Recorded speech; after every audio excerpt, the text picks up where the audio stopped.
What's going on, guys? RBG here, bringing you an update / discussion on the current state, or should I say probable state, of a potential Netflix Berserk series. It's been a good minute since I've made a video on this, and I wanted to make it a lot sooner, but due to certain circumstances, the main one being Kentaro Miura's recent passing, I made sure to let things cool down a bit. I know Berserk videos usually amass a large amount of clicks, but I wanted to avoid capitalizing on Miura's death as much as possible to show my respect. RIP to the king of dark fantasy.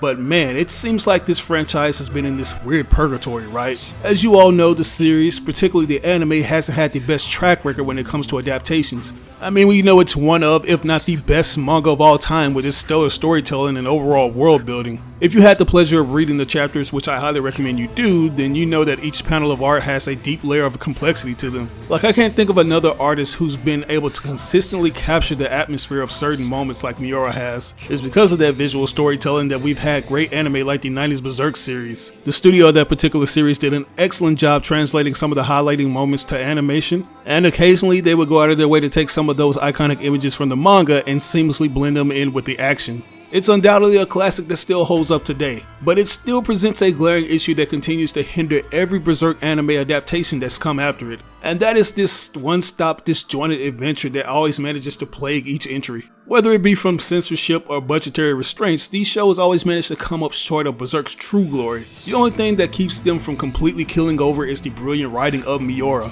That was the main ingredient that made the 2016 show so tolerant. That and the fact that Miura served as executive supervisor. So despite the bad cut rate CG, the strength of the source work helps carry that show. But it just sucks that there's always a compromise when it comes to adapting the material. If the animation is stellar, then certain moments are going to be sacrificed. If the scenes are too explicit, they're going to be sacrificed. And in the case of Berserk 2016, if the scenes are used, they get sacrificed by default because the CG animation is so bad. So you just can't win with this property. It's almost as if the studios who choose to tackle these projects saw what the previous team did and wanted to do it better, but they should have taken notes on the many things or instances that were noticeably missing from the earlier entries. You can't simply skim through each chapter and pick what looks cool to you. You have to really examine each panel and analyze what kind of tone Miura is trying to convey.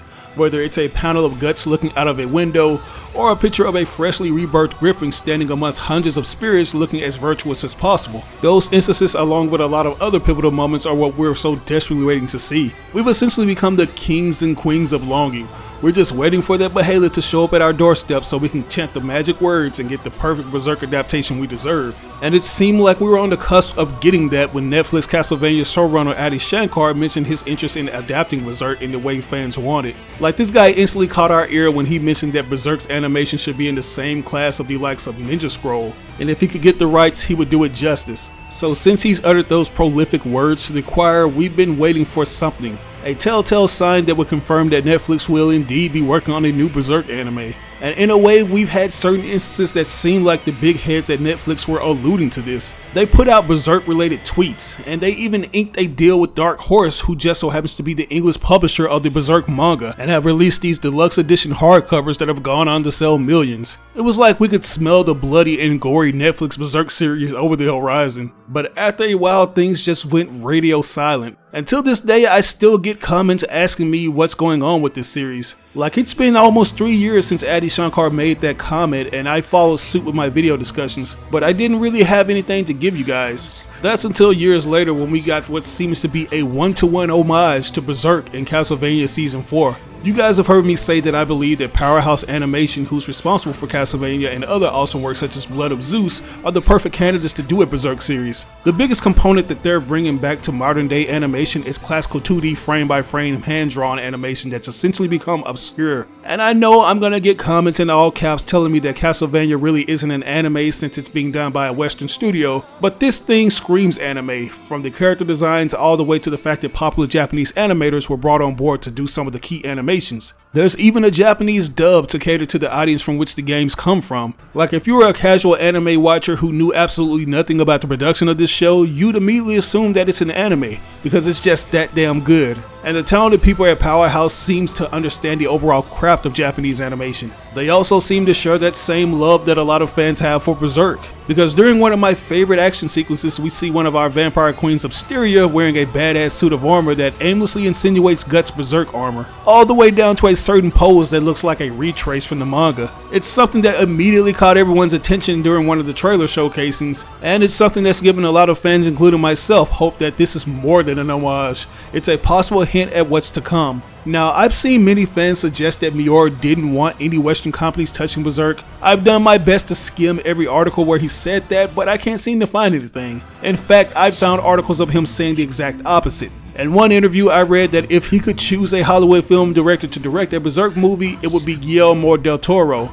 Granted, his statement was pertaining to live action, but I'd like to think that he'd give Powerhouse Animation a chance, especially if he's seen how good their filmography is. And if he saw how well they did with Castlevania, it would reduce his apprehension. You'd think with season 1 of Castlevania already looking aesthetically perfect, the animators hit their peak, but with every season they broke the previous ceiling, and season 4 was their swan song. You guys may remember me saying how I wasn't particularly fond of some of the key animations for the action sequences since the frames can get a little choppy from time to time, but after having a little time to reflect on that opinion, I now think that subtlety will work perfectly when it comes to adapting certain instances from the Berserk manga, especially after seeing that day armor scene I mentioned earlier. It would be the perfect marriage between a comic series and an animation studio. The only thing we're left to wonder is exactly at what point in the Berserk's timeline would they start. The story has always had a history of incongruent layouts when it comes to its events, especially with its anime adaptations. Understandably so, I think a good majority of fans can all agree that we shouldn't start with the Golden Age arc. That's something that has been done to death in the 97 anime and the movies that are titled as such. They've also been done in small increments in the 2016 series. Funny enough, the guy who was responsible for sparking the idea of a Netflix Berserk series jokingly tweeted that we shouldn't retread that particular arc.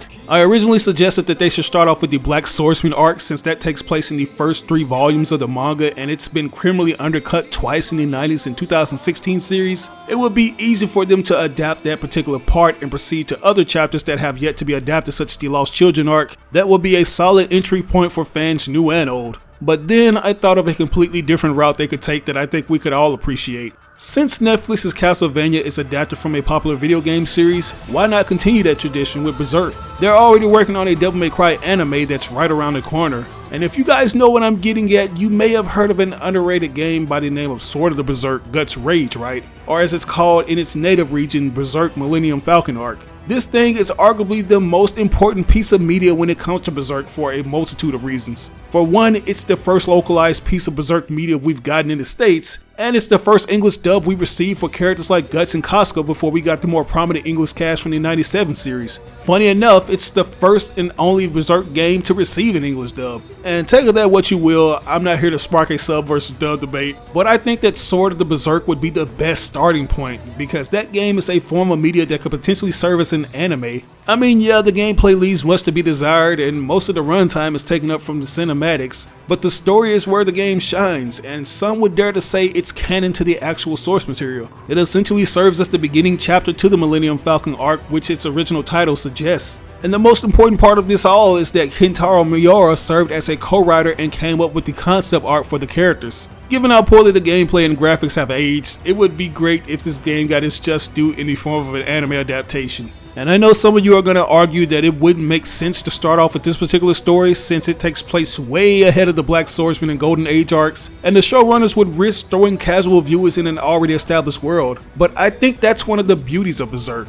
We've always been thrusted into this crazy unexplained scenario, but even though we don't know what the hell is going on, the story does enough to keep us wanting more, and it motivates us to seek out the manga to see what led up to the events we started from. And this video game was a lot of Berserk fans' starting point with the franchise before it became more mainstream. So starting off with this story would be like a classical callback or a return to form, if you will. If the officials are watching this video, I'd recommend that they adapt this story in the form of a movie or 5-episode pilot. That would be a good taste test that I'm sure would garner a lot of viewers. Like, you already know Berserk fans are going to show up, but this could potentially pull in new fans as well. And once Netflix and Powerhouse Animation start producing episodes that get back to the main storyline, then they could do a little recap video recommending viewers who haven't seen the pilot or first season to go back and watch. They've been doing a good job with that on their newer shows, so I don't see why they wouldn't do that for this. But that's just what I would do if I rolled out a new Berserk series on Netflix. You already have the story laid out in front of you, and this game even has Hirasawa's compositions. So yeah,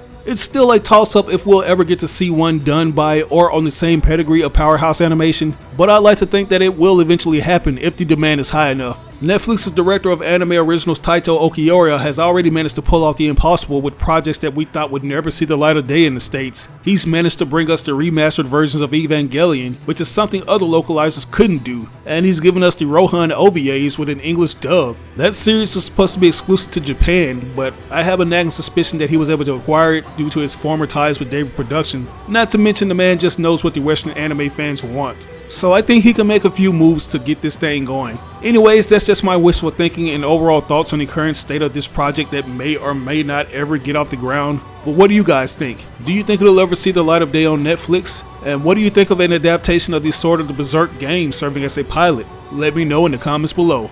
As always, I ask you to like or dislike the video. It doesn't have to be a thumbs up, it can be a thumbs down. Any feedback is good feedback and will only help me improve on future content. But if you really enjoyed this video, it would help me out tremendously if you shared it with all your friends and followers on social media. Sharing really makes a difference. But once again, this is your boy RBG signing out on another Berserk video. I'll catch you guys later. Peace out.